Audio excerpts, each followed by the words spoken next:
Hey y'all, buy my book, Fool's Errand, Time to End the War in Afghanistan. Check out the full archive, almost complete, up through last year at youtube.com/Scott Horton Show. The YouTube project, it's finally really a thing. youtube.com/Scott Horton Show. There's your archives for you there, going back to 2003, 4,600 and something. All right, and sign up for the RSS feeds at scotthorton.org and donate to the show at scotthorton.org/donate. $50 will get you a signed copy of Fool's Errand. $100 will get you a silver QR code commodity disc. Any $200 donation at scotthorton.org will get you a lifetime subscription to Listen and Think libertarian audiobooks. And I accept all different kinds of digital currencies too. All the addresses are there at scotthorton.org/donate. You can do single or monthly donations by way of PayPal. And also sign up at patreon.com if you want to donate per interview. That's patreon.com/Scott Horton Show. And anybody who donates $1 or more per interview, you get 2 free audiobooks from Listen and Think Audio. All the information is there at scotthorton.org/donate. Also, shop amazon.com by way of my link. And give me a good review on iTunes or Stitcher or amazon.com if you've read the book and liked it. Thanks. War is the improvement of investment climates by other means. Clausewitz for dummies. The Scott Horton Show. Taking out Saddam Hussein turned out to be a pretty good deal. They hate our freedoms. We're dealing with Hitler revisited. We couldn't wait for that Cold War to be over, could we? So we can go and play with our toys in the sand. Go and play with our toys in the sand. No nation could preserve its freedom in the midst of continual warfare. Today, I authorize the Armed Forces of the United States to begin military action in Libya. That action has now begun. When the president does it, that means that it is not illegal. I cannot be silent in the face of the greatest purveyor of violence in the world today, my own government. All right, you guys, on the line, I've got our good friend Peter Van Buren. He's a former State Department weenie, but he's all right now, man. He writes for the American Conservative magazine pretty regularly, and he wrote some books. We Meant Well about his time in Iraq War II, and The Ghost of Tom Joad about the economic crash here in the U.S., and then the latest is Hooper's War. It's a novel of World War II Japan, but it's got some things in there for our time too. Welcome back to the show. How are you doing? Scott, it's always a pleasure to be here with you. I enjoy talking with you, and the fact that others may be listening in is just kind of a bonus for me. Oh, cool. Well, that's kind of nice. My whole thing is I like talking with you, but the part I like best is that other people are going to be able to hear this later. So, tell me, man, not to take what you said and turn it around or anything, because, we just talked for 10 minutes before the show even started. If only they could hear, man. If only they could hear that stuff. It's the same shit. I already told them 100 times. Hey, listen. So the Koreans. Yeah. I guess I'm really terrified that they're going to kill me, and I think I need the government to protect me from them. What do you think?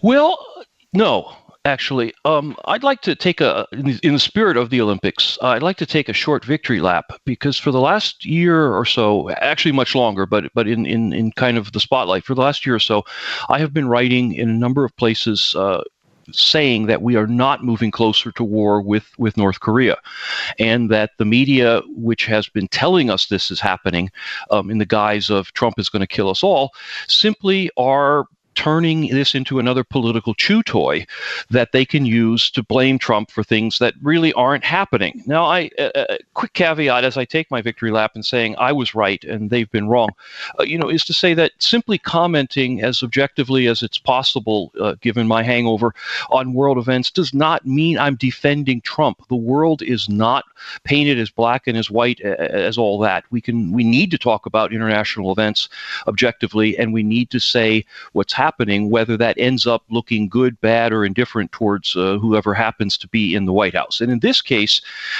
we are not moving closer to war. I've made that point a number of times, and I think the events of the last week or two in Korea have underlined the fact that North Korea is a country that can be worked with. They are open to a form of negotiations and diplomacy.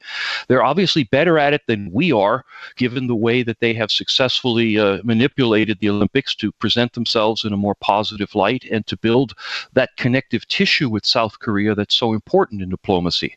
The United States, for its part, seems to have woken up a little late, but maybe not too late. As we know, during the Olympic ceremonies, Mike Pence sat on his hands and did not acknowledge the North Korean athletes and did not speak with two of the most significant people in North Korea, Kim Jong-un's sister and Kim Young-nam. And we'll return to Kim Young-nam in a moment, because any of the listeners who do not know who that is should not be commenting about events in North Korea until they do. Mike Pence returned to the United States yesterday and said that he and the South Koreans did work out some ideas about how to continue to engage North Korea, and he cracked that window just a little bit to say that maybe we're going to look for a way to take a step forward. Point is, wait, Scott, who said that? Pence said that? Pence said that he worked out some details with the South Koreans on how to engage North Korea going forward. Okay. And that counts as opening the window a little bit. Absolutely, He's a day late, but that's okay. We'll take it.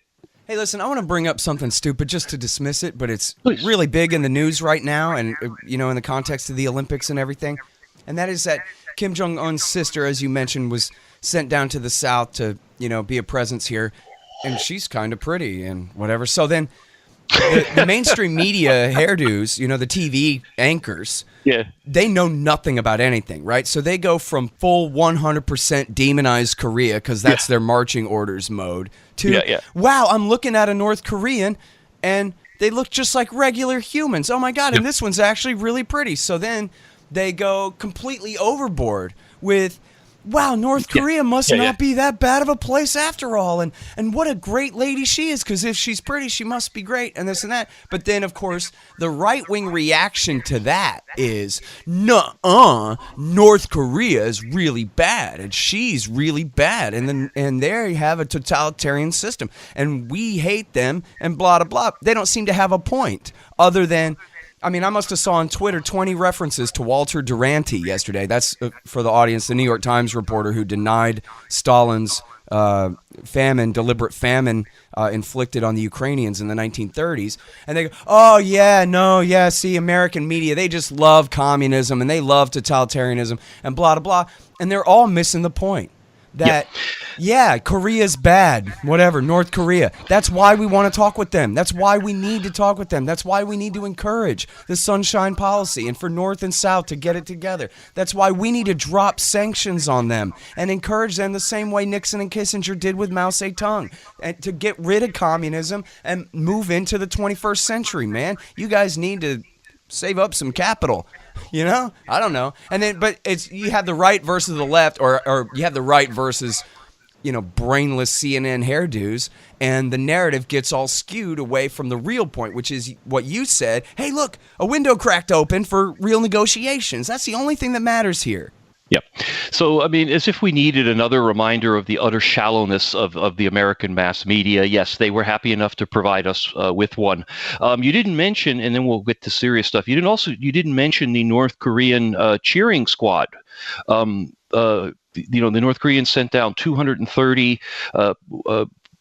women who apparently were personally selected by Kim Jong-un for their beauty to form the North Korean cheering squad. And the media has made some of that. The New York Times didn't miss a breath. They ran a op-ed from a woman named Suki Lee claiming that, the North Koreans are sexually harassing women by turning them into sex objects, who she apparently was unaware of the NFL cheerleaders that are popular in the United States as well. Nonetheless, what is missing in all that shallowness are the things that matters. And let's talk about Kim Jong-un's sister. And she is important in several ways. First of all, she represents the highest-ranking North Korean person who has ever visited South Korea in history. And that matters. This is a game where symbolism plays a role. This is a game where image plays a role. And for her to visit South Korea is not small potatoes at all. It does matter. Number two, she is a young person, and a lot of younger people in South Korea are not as engaged in these Korean Peninsula issues. They see this as like mom and dad's problem, and by sending her down there and letting her look like a normal person, she is communicating with the younger people in South Korea. More significantly, and I spent 4 years in Korea working with the State Department, and I've kept in touch with both my Korean friends and State Department people. More importantly, there is a sense, particularly among older Koreans, parentheses, the people who are actually running the government and in power, that they are one people, and that the roots of being Korean, woody is how they describe it, run so much deeper than politics. When the sister, Kim Jong-un's sister, comes to South Korea and extends a personal invitation to the head of South Korea to visit, that sends very clear signals to people who have great respect for family ties, that understand the symbolism of these things. The fact that she made the invitation is not an insignificant thing. It's a gesture, it's symbolic, of course, but it's not insignificant. More importantly, sitting next to her is this guy, Kim Young-nam, and he's the old guy. In fact, he's 90 years old. We should all be so energetic when we're 90, Scott, doing these interviews from the rest home. Kim Young-nam has the most impeccable credentials for dealing with the West. He is bulletproof. In other words, no one in North Korea can claim that he is giving in to the South Koreans or the United States, because North Korea has its factions too, believe it or not. Kim Jong-un does not rule independently. He has to have at least the tacit approval of his military and his intelligence services and the other things that are going on in his country. Sorry to break that news to people, but that's how it works. It worked that way for Stalin and everybody else. Kim Young-nam is impeccable. He joined the Communist Party before there was a North Korea. He fought against the Japanese colonizers. He was there from the beginning. He served all three Kims. He was in the military. He fought in the Great War. He fought against the Japanese. He was their foreign minister. He now is the head of the People's Congress. Essentially, he is the senior politician next to Kim Jong-un, and he is representative of the side of government that cannot be touched for making inroads to the West. Who gets sent down to the Olympics with the sister? Kim Young-nam. Mm-hmm. Better yet, Kim Young-nam, despite that resume I just read off to you, has never been placed on the sanctions list by the United States. The United States has studiously, through administrations, Republican and Democrat, left him off of the sanction list, claiming, quote, he is not directly involved in the nuclear program, unquote. What that means is this is the guy who can be the bridge if both sides, all three sides, want to play. Mm-hmm. This is the guy who's got the cover on the U.S. side. He's clean. He's not on the sanctions list. He's got the cover on... In other words, though, as soon as the CIA and the State Department analysts at the Bureau of Intelligence and Research and so forth saw that, wow, they're sending NAM down there, that must have been their reaction. That, hey, look, we need to write a report about what this really means and send it up to the bosses. I can absolutely guarantee that was the reaction inside the U.S. government. They know who this guy is, of course. Despite what you hear about the State Department being dismantled, in fact, the people who have been working on Korean issues since before you and I paid attention to Korean issues, are still there in the rank and file. Well, not just that they know, but that they would be bowled over by this, or they would recognize what it was. Yeah, they would understand the importance of his presence there, and that what that means there. If Pence cracked a window, they're opening the door pretty wide open by even sending him, right? Or not? So what you want to do is watch, because whenever you're dealing with North Korean issues on both sides, on all sides, this is a tripartite thing, the South Koreans, the North Koreans, and the Americans, you've got to worry about, you've got to keep your domestic audience in mind. And so I'm going to take the most optimistic view here, uncharacteristically. What Mike Pence has to do is Mike Pence has to cover his right flank here. Mike Pence has to make sure that the Trump base views this as the United States negotiating from a position of strength, that it was the Trump threats that brought the North Koreans around. And so Pence has to put up an exterior that keeps that base on board with this. Not unlike Nixon going to China, though we're not going to go too far into the parallels. But I mean, the idea is that we'll see what happens next. Also, keep in mind that South Korea and the United States have their own relationship here, and there's an enormous pressure among the older generations in South Korea to find a way forward with the North. In 2000, when I was in Korea, when they first allowed family visits, they allowed families that had been separated by the Korean War, who hadn't seen each other in 50 years, to make visits under very highly controlled conditions. That was the media event of the decade in South Korea. It was given wall-to-wall TV coverage. Reporters interviewing North Koreans and saying things like, do the noodles taste the same in South Korea? You know, we're breaking news. They would cut into the sports programming to have some old guy from North Korea say, your noodles taste different. They taste a little spicier, I think. And, you know, this is like headline stuff. There is an emotional underpinning to the politics here that is ignored at our peril. We'll see what the Trump people do. I mean, giving them credit for diplomatic subtleties is something I'm not quite ready to extend myself to. There's a lot of hardliners inside the American government and media who don't want a form of detente with North Korea. It will require some version of accepting North Korea as a nuclear state. I mean, of course, we de facto do that. North Korea has been a nuclear state for quite some time. And even though we claim, oh my God, this is a terrible thing, we sort of just sit back and let it happen. So we're going to have to find our way through this, but I will step onto the edge of the diving board and say that I feel there's room for optimism here.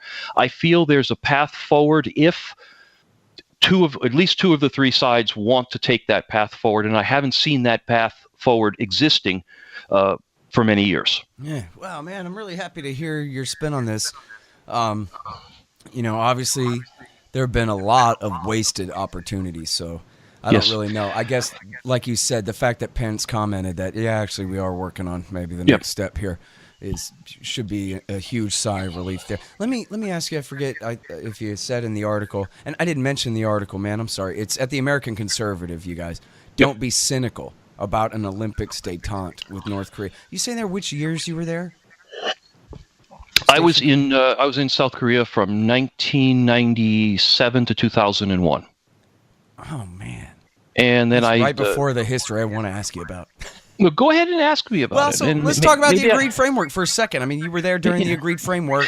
At the end of it all, and this gets into some complicated territory. But essentially, what you had is under the Clinton administration. See, help me out if this summary is too thin. But I mean, essentially, you had a move by the Clinton administration to share some nuclear technology with North Korea in return for them scaling back their weapons programs and making some steps forward in terms of diplomatic relations. The idea was to give them a little in hopes of getting back more. In some people's minds, I should say, that was seen as selling out. In other people's minds, it was seen as the kind of smart, practical diplomacy that needed to be done. That the reality is North Korea is a nuclear state, and we can't get forward by pretending it's not. That agreed on framework did result in some amazing things. We had American diplomats stationed, assigned, working, living in North Korea. And I had a chance to talk with them and meet with them and get to know them because they would periodically come back down south and learn about things. What's important from a very core diplomatic level on things like the agreed upon framework, we'll scale up to the nuclear questions if you wish, is that you need to build what I call connective tissue. If every single issue has to be decided by Mike Pence signing off on something that eventually gets past Kim Jong-un to agree or disagree with, you don't make progress very quickly. When you're arguing over small things that take a long time to resolve, what you need are these lower level, mid-level, bureaucratic kind of connections where people begin to know each other. We know who to talk to. We know how to talk to them, how to get in touch with them. We create those communication lines so that if there is a minor issue, it can be resolved as a minor issue. It doesn't have to be inflated. And that builds trust. That builds these connections that allow progress to be made. Again, if everyone wants progress to be made. There are many instances, and the agreed upon framework, by the way, was shot down because people in the newly elected Bush administration did not want progress to be made and basically shut down all of the programs that were started under the Clinton era. Yeah, I mean, and that's the part that really can't be overstated, and it may have been the most recent Gareth Porter interview or something, I can't remember exactly, but it was how Cheney and his allies broke the nuclear deals, the article that he wrote for Truth Out, and it said antiwar.com too, and it's the best retelling of that I know of how in 2001 and 2 the Bush administration did everything they could, step by step by step, and ultimately including abrogating the deal and announcing the deal was off from the American side before the North Koreans ever gave it up. And then it was only after that they left the non-proliferation treaty, kicked the IAEA inspectors out of the country, and started making nukes. Yeah, they didn't make their first one until 2006. And I'll confirm the accuracy of and the utility of Gareth's reporting on this. It's good stuff. Yeah, it's really, really significant. I mean, I had my whole list in my head, but he added like 4 or 5 more steps. I can't even memorize it now. I got to go back. Anyway, so yeah, in other words, just another way of saying, though, that, yeah, it didn't necessarily have to be like this at all. We had the Sunshine Policy way back then, and the Bush guys ruined it. And, of course, Obama basically just, for the most part, ignored North Korea or certainly never worked hard on moving forward on any of this. And as you said, sat back, not that I mind this part, sat back and just watched them make more and more nukes. Because what are you going to do? And I think, so here's the deal. You started out by saying, look, everybody's saying, oh, boo-hoo, there's going to be a war with Korea, but no, there's not. No. Now, you're totally speaking for me 99% of the time there because we do this every year. North Korea makes some threats. The Americans make some threats. We go back and forth. Everybody panics because they can't remember that we did this last year and the year before that and the year before that, and it never really comes to anything because what are they going to do, really? Start a war? Come on. And why would our side start a war when the red lines have all already been crossed, pretty much, and the consequences of a war, as everybody knows, would be absolutely catastrophic for all sides in this, including our friends in Japan, our forces in Japan, and all over the Pacific and this and that. So it's just, kind of off the table to do it. So that makes sense. And yet something has changed, right? I sort of was wrong about the red line thing. What's changed now is now they have legit ICBMs where they could take out my hometown and yours. And the Trump government has said that, look, them combined with nukes, combined with effective delivery systems, not on my watch. No way. We're rolling this back one way or the other. Now, maybe he doesn't really mean that. He doesn't really mean a lot of things he says. But they've had nukes, as we were talking about, since 2006 already. Their missiles are getting better and better all the time. And so I guess I wonder if you think it's really just a matter, that's maybe why they're willing to negotiate now, because they really mean that something must be done about this. And does that imply then that if these negotiations don't work, that they really might start a so-called preemptive war against Korea here? Well, first of all, let's keep in mind what nuclear weapons represent to North Korea. They represent a defensive weapon, and I'll say that in the sense of it prevents them from being attacked by anyone else who's not willing to deal with a nuclear exchange at some level. And for North Korea to succeed as in a nuclear exchange, they don't have to wipe out Austin, Los Angeles, and New York. They just have to blow up something. And if a struggle with the United States results in a nuclear weapon being detonated in or on Seoul, Tokyo, Guam, Honolulu, or a suburb of Spokane, it doesn't really matter. The story is the North Koreans just killed Americans with nuclear weapons. That's the political value of those nuclear weapons. So the idea that instead of smuggling a nuke on a freighter or having special forces infiltrate a nuclear weapon into Tokyo or whatever scenario, or a submarine launched nuke or something like that. I mean, the idea is that the threshold of attacking the United States and or its allies with a nuclear weapon has been crossed ever so long ago. The fact that they might be better at it or have bigger ones or something like that, you're just changing the scale of the political victory, if you will, for North Korea.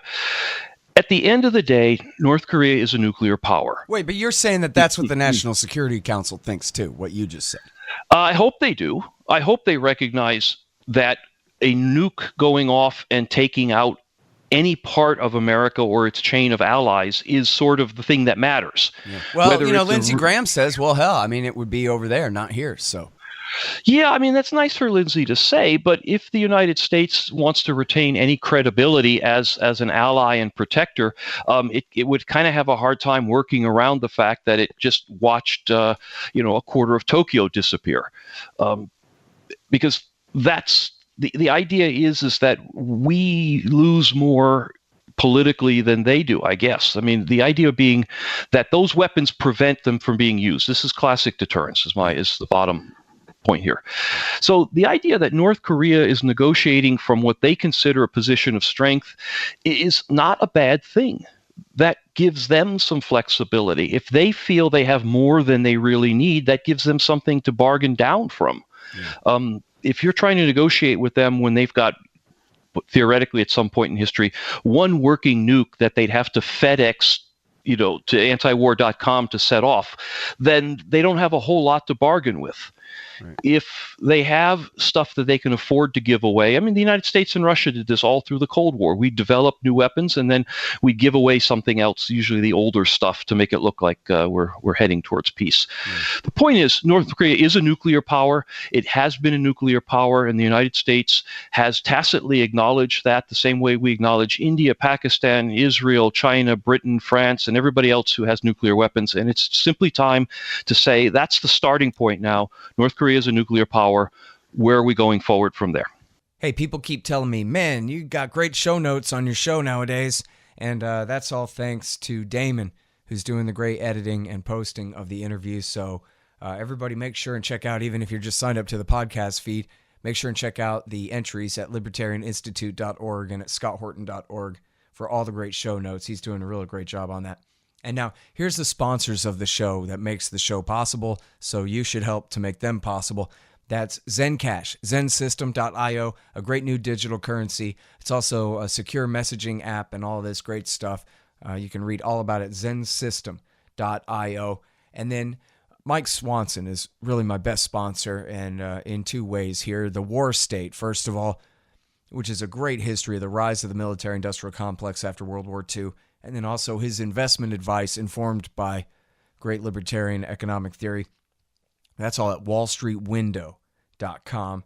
And now when you follow his investment advice, which I'm sure includes in precious metals, and so what you want to do is go to Roberts and Roberts Brokerage Inc. That's rrbi.co, rrbi.co for your gold, silver, platinum, or palladium. And if you buy with Bitcoin, there's no premium at all. That's rrbi.co for Roberts and Roberts Brokerage Inc. And then, of course, get your anti-government propaganda at libertystickers.com. New art and a brand new website coming soon. And speaking of brand new websites, if you want a brand new website, a 2018 model, badass new website, then you just go to expanddesigns.com/Scott and you'll save $500. So what do you make of this? There's the famous quote. John Schwartz has done a good job of bringing this up over at The Intercept. Because the Washington Post and others keep using half of a quote from North Korean officials saying, we will never negotiate with the Americans. But the rest of the quote is, we will never negotiate with you as long as you continue practicing invading our country and threatening us all the time. But if you would back off, then we would negotiate. And in fact, I forgot exactly how he said it, obviously, but something along the lines of they would even be willing to negotiate the issue of nuclear weapons to some degree. I don't know about their entire abolition, but I wonder how seriously you take that.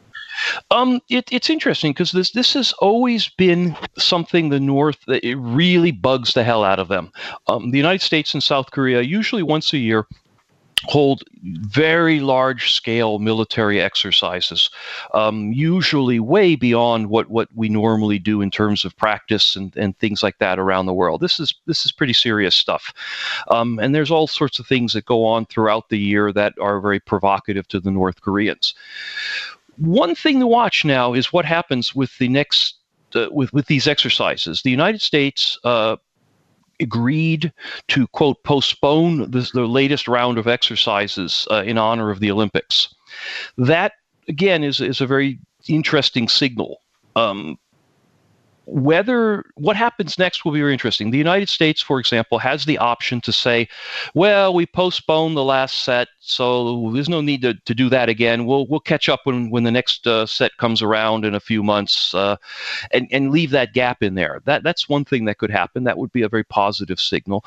The United States could decide to hold the exercises and say, well, we put them off for the Olympics. Olympics are over. We're going at it full guns now. That would be a very bad sign.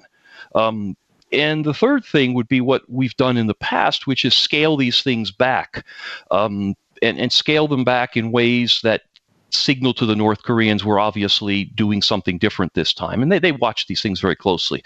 So the U.S. has a chance with these military exercises, which the North Koreans really, really hate, to use them to signal our intentions. So keep an eye out for that. Don't just let the media tell you they're happening or they're not happening.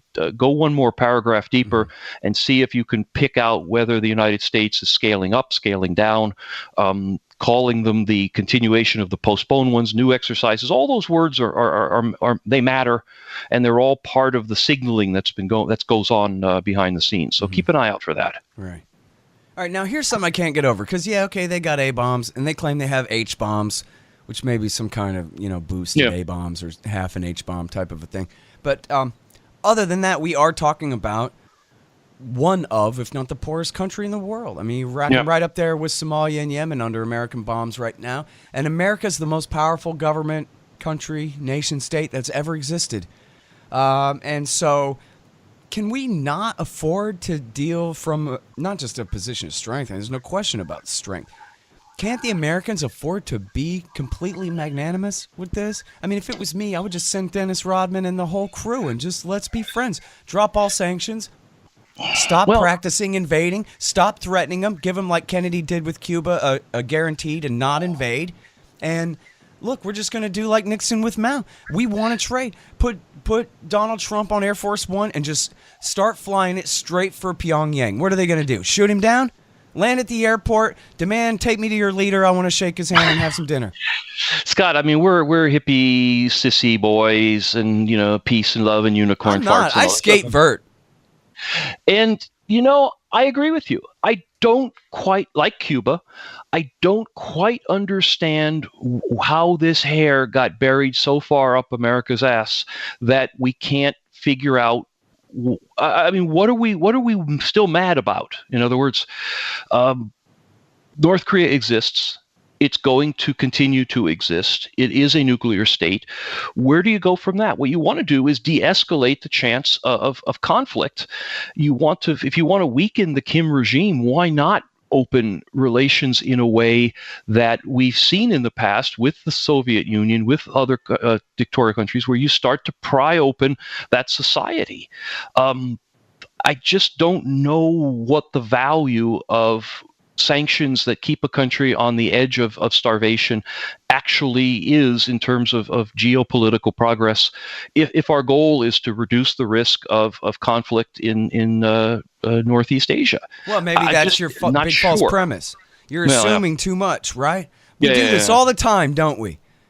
We assume that our government is acting in what we would try to conceive of as the national interest, but they have all different interests than that. No, you're right. I'm sorry. I'm one Monster energy drink short this morning. That was foolish of me to think that the United States had peace in Northeast Asia on its minds. Well, so what is the deal anyway? And especially, man, you're a former State Department guy who was actually in Korea, not just somewhere else, but there. So what's it all about? In fact, let me set that up better. There's this thing. I may have already asked you this. Sorry. There's a thing in the LA Times a few months back that China Hand Peter Lee showed me. where the guy says, look, we could make a deal, and his deal, he's talking about we could get China to invade and seize their nukes for us or something like that. But anyway, he's saying one way or the other, we could resolve this, but that would cost us our leverage over South Korea and Japan. Why do they need us? They need us to protect them from the North. If they don't need us to protect them from the North anymore, then they don't need us at all. And they might spin off from the American empire and, God forbid, fall under the sway of the Chinese. And I wonder, is that really the doctrine? Is we have to keep North Korea like this in order to extort our friends, the Japanese? I think, I wouldn't say there are not elements of that going on, but I think that's a tad simplistic. If it's a slice of the pie, it's a very thin slice of the pie, because the relationship, maybe in 1950, but in 2018, the relationship between the United States and Japan and South Korea is deep and complex and multi-leveled. It's as much economic as anything else. I don't think that that's what this is really all about anymore. I'll give more credence to that theory a couple of decades ago. I think it comes down to the fact that, in a broader sense, since the end of World War II, the American government has felt that it must have enemies out there to justify the defense budget, the bases overseas, the worldwide empire. It doesn't work for us somehow to be sort of the good guys. It has to be that we are always on the edge of survival. And the North Koreans have been, like the Cubans before them, are just such a handy enemy. They're like Bond villains. They always look bad. Kim Jong-un with his goofy haircut and his bellicose language and his military parades. He's just a great villain. And the American government wants villains and likes villains and needs villains and justifies so many other things. I suspect there's an element of that in the Japanese side. The Japanese government has never met a conservative thought or a right-wing element they don't love dearly. Mm-hmm. And having a bad guy out there is very convenient. And the North Koreans are such a convenient form of bad guy for us. Because they know how to fire off rockets. Yeah, they do. Unlike that wimp Saddam Hussein who could catapult a station wagon at you or something. Yeah. That's about the best he could do. Yeah, and so I think there's elements in those things, but at the end of the day, North Korea is just the bus that came along. When the Cold War ended, the U.S. farted around for a long time. We gave terror with our global enemy that we had to be super afraid of to justify all the acts of empire. We gave terrorism a good run. They got a good, almost 10, 15 years out of terrorism as the motivator for all the American empire and wars around the world. But I think we've kind of gotten bored with it. We've declared victory in Iraq over ISIS. I don't know what's going to happen in Syria, but nobody pays much attention there in Afghanistan. And so we need a new villain, and North Korea is just perfect. There's Putin is running there. He's doing well in the villain category, but I just can't get around how good a bad guy North Korea is in the minds of the people who want the American empire to have someone to threaten us. Yep. Yeah, it's really an amazing thing, the way America works, just where, Smedley Butler said war is a racket. I think America itself is a racket. The whole thing is just, it's completely, I used to believe, like when I was a kid in the 1990s, I thought the whole thing was secretly run by the Skull and Bones behind the scenes or whatever. And now I wish, God, at least then that would imply there's some board of directors somewhere with veto power over the worst passions of these kooks. But yeah, no, it doesn't look like it. It looks a lot more like a free-for-all. When you go back and look at this, and I did an article on American Conservative talking about fear and the role it plays in America's political world. You go back and you look at the genesis of all this, the end of World War II. We were sitting there. We were the only nation on earth that had an intact society and industrial capacity. We were the only nation on earth that had nuclear weapons. We had a global military presence that had just won the war.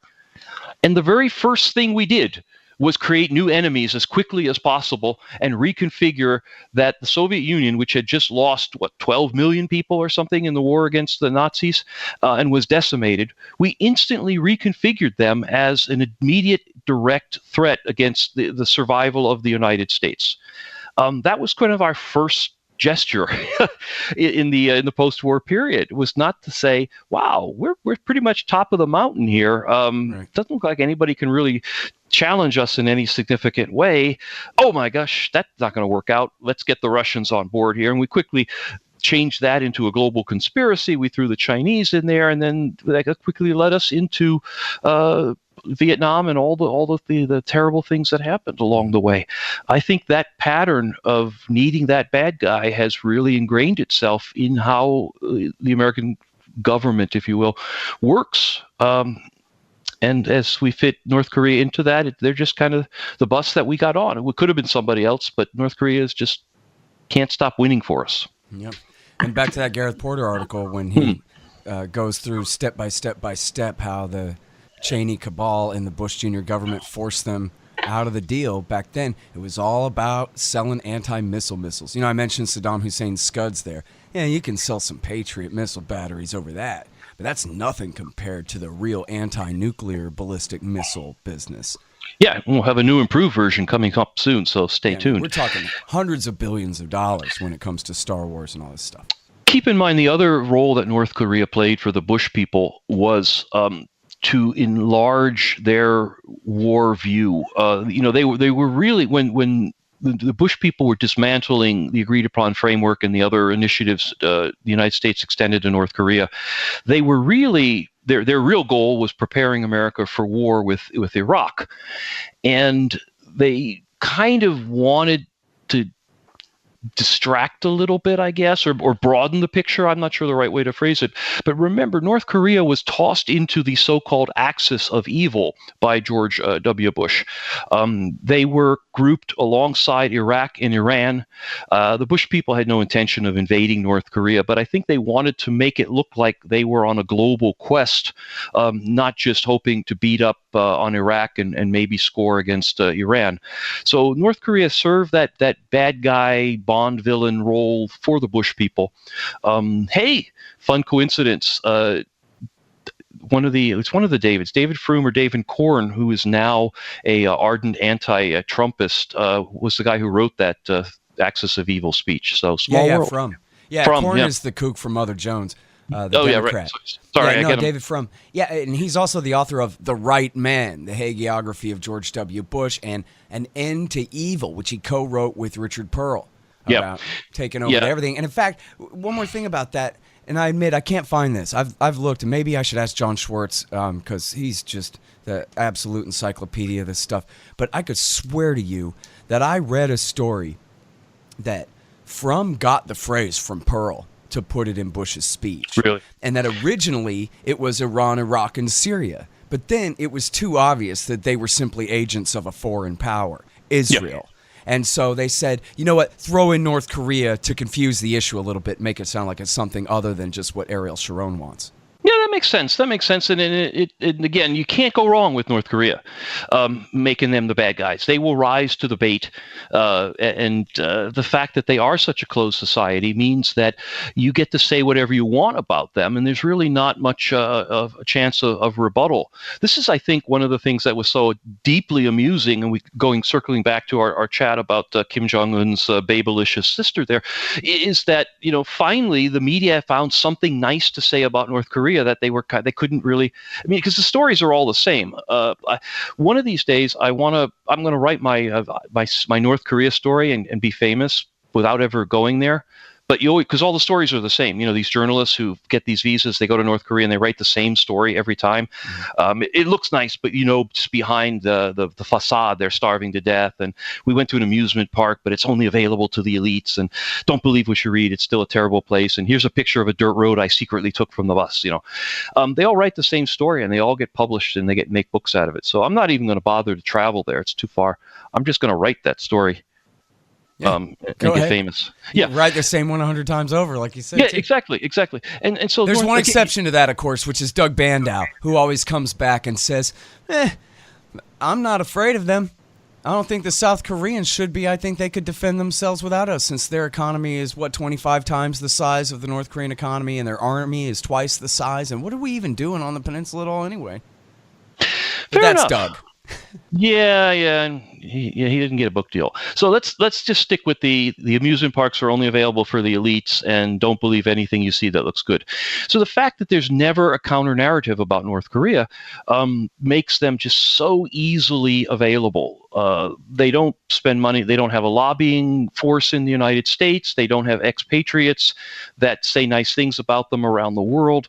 They're just a great bad guy, and I would hope and kind of keep my fingers crossed that maybe we're going to see a teeny little step to the side on that in the near future.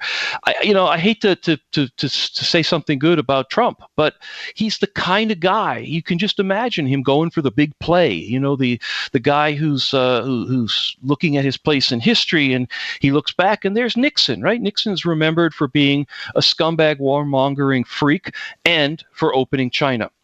And the idea that there's a cherry that you can put on top of that tarnished historical role, I wouldn't be beyond someone to pitch the idea to Trump and say, let's get on that plane. Let's go to Pyongyang. Yeah, I was going to say, I don't know if Trump knows anything about Nixon going to China, but... No. I mean, it would be someone... Someone would have to tell him, yeah. Yeah. Write him a note or something. Let us keep tabs on what happens in North Korea, because the steps forward, if they take place, are going to be subtle. And we'll want to keep a close eye on that. The mainstream media, we have seen, is incapable of covering this story in any intelligent way. They simply see it as a political chew toy that they can use to blame Trump for different things. They don't understand the subtleties of how this works. Yeah. So let's keep tabs on this and see. The problem with this process is that it is just so easy to derail. All you need is one person on one of the three sides to throw a wrench in, and the whole thing's going to fall apart, because it is you don't have that base of trust. You don't have that base of relationships. On the U.S. side, it's a small handful of diplomats that are doing all the heavy lifting behind the scenes. People who meet with the North Koreans in third-party locations, or meet with the North Koreans at the UN here in New York City. It's a very small handful of people on both sides that know each other. Yeah. You've got to build out that base if you want progress to occur, and all it takes is one dumb thing to happen, and everybody's scattered. It's like turning on the light. Everybody runs under the stove, and you got to wait a while before they're ready to come out again. Yeah. So we'll keep an eye on this. Actually, man, I'm sorry, I meant to ask you this before. No, go ahead.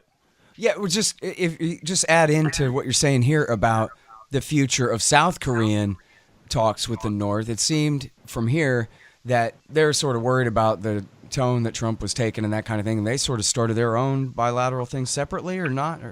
It's very possible. I mean, again, we cannot underplay the domestic political value of making progress with the North Koreans to the South Korean politicians. This is a domestic issue for them, and it gets votes for them, particularly. But do you think that they're out ahead of the Trump team on this, or they're really good cop, bad cop? Yeah, you get two choices. It's either good cop, bad cop, or they're out ahead. It's a roll of the dice. I mean, it really depends on whether you're willing to give Trump's State Department any credit for being clever enough to set up the good cop, bad cop.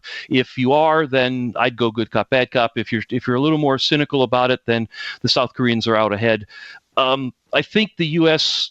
people will. I think the U.S. State Department people, if they're allowed to kind of get a word in, are going to make it going to help understand what's going on. One more quick thing. The media always reports on that the president has been briefed on plans to do this and bomb North Korea, and Mattis has come forward with a plan. Mm-hmm. Keep in mind that the United States has active planning to attack nearly every nation on Earth. There's a file on the shelf about what we're going to do if Botswana suddenly goes nuclear and attacks the United States. So planning to attack North Korea is nothing new. It's been going on every single day. And so, again, the media will overreact to those things. But of course, people are thinking about that. It's kind of what they do. So let's watch the signals. Let's keep in mind they're going to be subtle, but I think between us, we can try to read them. Yeah. Oh, wait, one more question along those lines then. What do you think about the signals about the role of Mattis and McMaster in this and their takes on Korea and what must be done there? I don't know. I mean, they're playing roles. Mattis is the Secretary of Defense. I mean, his role is to plan for war against North Korea. So that's the role he's going to play. McMaster, I have less insight into his thinking, but I mean, his background clearly is from the kinetic side of things. I think they can play a part. I mean, the North Koreans have a lot of generals on their side of the table if this ever comes to it, and I think they will find men like McMaster and Mattis comfortable to deal with. So there's a positive side on that, but again, the fact that McMattis is talking about war options is exactly what his job is. Don't be surprised that that's what he's doing. They all have roles to play, and we'll see where it comes out. I mean, the thing is we're kind of criminologists about this, right? So yeah, you read a story like this, and so then now you're picturing, okay, there's President Trump, and he's got his generals there, and some kind of conversation along the lines of, I want new options presented. Go do work and bring me different choices I can make. You know, that can prejudice the reaction to a great degree, right? Like the Simpsons version of this when it's President Schwarzenegger and they're like, pick number 3 or what, you know what I mean? Yeah, of course. God knows what goes on, as you said, behind the scenes here. It's the Simpsons things. But at the end of the day, Mattis does not want to be the Secretary of Defense who has to call 5,000 families and explain why their sons and daughters were just nuked on Guam. Yeah. I'll tell you, I mean, he said he's actually got the best soundbite out of everybody on the planet on this, I think, when he said, if we have war with North Korea, it will be the most bitter fighting of our lifetimes. And I'm going, wait, this guy was born during World War II or something, probably, right? Or maybe before it. Yeah. This is... So. Yeah. I myself am not worried. If somebody wanted to sell me beachfront property on the DMZ, I'm interested. That's cool. Actually, man, you could probably make a killing doing some betting against the conventional wisdom there. I hadn't thought of it in real estate terms, but I have a lot of bets out there. I all these warmongers who for the last year have been announcing, the clock is ticking. I said, how much do you want to put down on this? Yeah. I'm willing to throw down some serious Bitcoin if anybody wants to bet me that we're going to have a war. I'm investing heavily in DMZ front golf course condos. And you guys can find Peter on Twitter if you want to take him up on this bet. As we meant well. That's the right. Handle I use. All right, Scott, my friend, take care. Thank you very much, Peter. Appreciate it, man. Talk to you again soon. Bye-bye. All right, you guys, that's Peter Van Buren. Hooper's War is his latest book. And before that, We Meant Well. And, of course, that is his handle on Twitter. Watch him fight with the leftists all day. It's funny. And guy's a liberal, too. He's not a right-winger, but anyway, it is funny. We meant well. All right, and check out this great article at the American Conservative magazine. Don't be cynical about an Olympics détente with North Korea. And you guys know me. I'm Scott Horton. And sign up for my RSS feeds at scotthorton.org. You can also find the archives at youtube.com/Scott Horton Show. 4,600 and something interviews going back to 2003 for you now there. And read my book, Fool's Errand, Time to End the War in Afghanistan. That's at foolserrand.us. And the audiobook is coming out within days. Very soon, the audiobook. We'll have all the links for you there. And also read what I want you to read at antiwar.com and at libertarianinstitute.org. Follow me on Twitter at Scott Horton Show. Thanks.